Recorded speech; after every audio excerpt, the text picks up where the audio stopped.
teman-teman juga harus siap terhadap segala kondisi yang ada di sana. Karena di startup itu rentan banget dengan namanya perubahan. Ketika bisnis model berubah, maka bisnis strateginya juga berubah.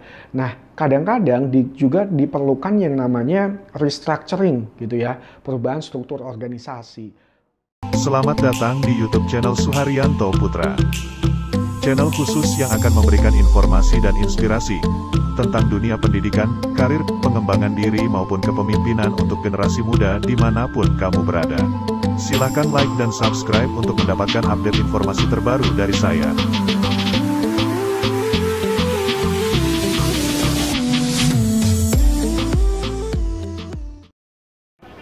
Halo teman-teman, selamat datang kembali di channel Suharyanto Putra. Kali ini saya akan berbagi tentang dunia startup.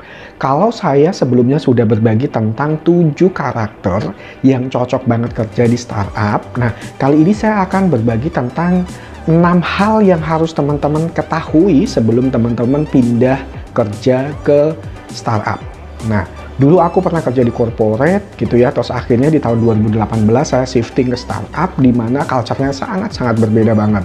Kalau dulu di corporate itu serba rapi, serba tertata, serba sistemik gitu ya, di mana jam kerjanya juga jam kerja fix, pulang kerjanya juga fix. Tapi begitu ke startup, apa yang berbeda? Banyak sekali yang berbeda. Salah satunya adalah culture yang ada di startup. Itu berbeda banget dengan di corporate. Nah, 6 hal ini apa aja? Yang pertama yang perlu teman-teman tahu adalah teman-teman harus siap dengan ketidakpastian. Nah, ketidakpastian ini datang dari mana? Banyak aspek. Yang pertama adalah ketidakpastian terhadap bisnis di startup.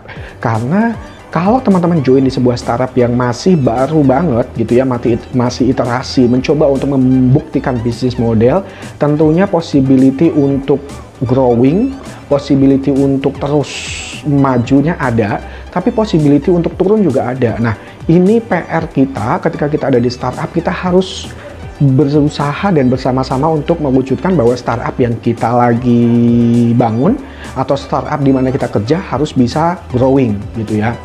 Nah, satu bisnis modelnya tentang pertumbuhan startup itu juga teman-teman harus siap dengan ketidakpastian itu.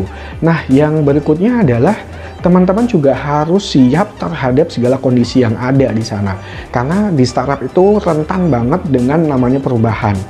Ketika bisnis model berubah, maka bisnis strateginya juga berubah.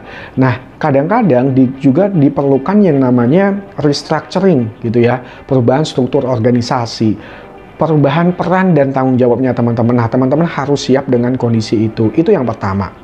Yang kedua, di startup itu kalau saya bilang apakah ada job desk yang baku? Bisa jadi iya, bisa jadi enggak gitu ya. Di startup itu masih berantakan. Di startup itu dalam tanda kutip tuh belum ada aturan yang baku, belum ada pakemnya, belum ada standar gitu ya. Mungkin ada standarnya, tapi yang paling penting adalah gimana teman-teman bisa memikirkan standar, policy, prosedur, ataupun kebijakan, ataupun apapun itu menjadi lebih baik lagi gitu ya. Dulu mungkin tidak ada SOP-nya, kita harus bikin SOP-nya. Dulu mungkin tidak ada standarnya, kita harus bikin standarnya. Nah, ini adalah salah satu benefit ketika teman-teman kerja di startup juga, bahwa teman-teman bisa create something, bisa create sebuah legacy gitu ya, ketika teman-teman pengen banget kerja di startup gitu. Tetapi kalau misalkan teman-teman pengen menjalankan sebuah sistem yang sudah ada, yang udah sistemik, tinggal dijalanin, berarti teman-teman cocok kerja di korporasi besar gitu ya, atau di perusahaan-perusahaan yang memang udah settle, sehingga sistemnya udah ada, teman-teman tinggal menjalankan. Tapi kalau di perusahaan kecil, di startup industry, semuanya harus dibuat dari awal. Makanya di startup itu terkenal dengan namanya palu gada, lo mau gua ada. Jadi kita harus siap-siap menjalankan apapun kebutuhan di perusahaan di mana kita bekerja. Nah, yang ketiga adalah teman-teman harus ready untuk membuat sesuatu itu terwujud gitu ya, dengan memberikan hasil terbaik. Artinya gini, ketika teman-teman dikasih sebuah project, dikasih sebuah pekerjaan, teman-teman harus bisa membuktikan bahwa kerjaan itu akan selesai gitu ya, make it happen gitu. Jadi apapun caranya, gimana caranya, teman-teman harus mencoba untuk membuktikan itu bisa terjadi. Nah, di startup gitu ya, teman-teman nggak bekerja sendiri, biasanya akan ada squad nih gitu ya. Ketika teman-teman ada project, teman-teman harus mengerjakan dengan beberapa tim, dan yuk kita buktikan bahwa kita bisa nih mengerjakan ini gitu. Nah, ready untuk selalu mencoba dan selalu membuktikan bahwa apapun yang teman-teman kerjakan itu bisa membuahkan hasil. Itu yang ketiga. Yang keempat adalah teman-teman harus siap dengan segala macam benefit yang ada di startup itu. Artinya apa? Ada dua possibility. Ketika startupnya maju, kemungkinan benefit juga akan ngikutin gitu ya. Benefit teman-teman akan semakin baik. Tetapi ketika misalkan startupnya jadi down gitu ya, teman-teman juga harus siap nih untuk menerima benefit dengan kondisi keuangan startup yang ada gitu. Nah, teman-teman harus siap dengan kondisi itu. Nah, kalau misalkan teman-teman bekerja di startup yang memang lagi growing banget gitu ya, bisa jadi memang benefitnya lebih baik gitu karena mereka udah di tahap growing. Gimana caranya supaya attract talent dan bagaimana retain talent gitu. Mereka udah ada di stage itu. Tetapi kalau misalkan teman-teman join di startup yang masih baru banget, which is misalkan masih 20-an karyawan, 10-an karyawan, semuanya dikerjakan bareng-bareng, semuanya dikerjakan, dan teman-teman mungkin benefitnya ya seadanya gitu ya. Dengan kondisi keuangan yang masih ada, teman-teman harus bekerja semaksimal mungkin. Tetapi untungnya nanti ketika teman-teman memang bisa membuktikan dan membesarkan startup ini, teman-teman akan dapetin benefit yang lebih baik, dan tentunya karir teman-teman juga akan naik lebih cepat gitu. Nah, yang kelima apa? Yang kelima adalah soal adaptability sama agility. Itu penting banget. Jadi teman-teman harus siap untuk yang namanya beradaptasi, harus siap dengan yang namanya agility. Agility artinya teman-teman gesit, teman-teman cepat mengerjakan sesuatu, cepat beradaptasi. Kalau ada perubahan, teman-teman harus cepat menyikapi perubahan itu. Nah, kalau teman-teman suka dengan lingkungan yang kayak gitu, berarti teman-teman cocok banget kerja di startup. Jadi itu hal-hal yang perlu teman-teman tahu. Jadi jangan sampai kaget ketika teman-teman nanti kerja di startup, perubahan itu ada gitu ya. Kadang mungkin hari ini bisa A, besok bisa B, lusa bisa C gitu ya.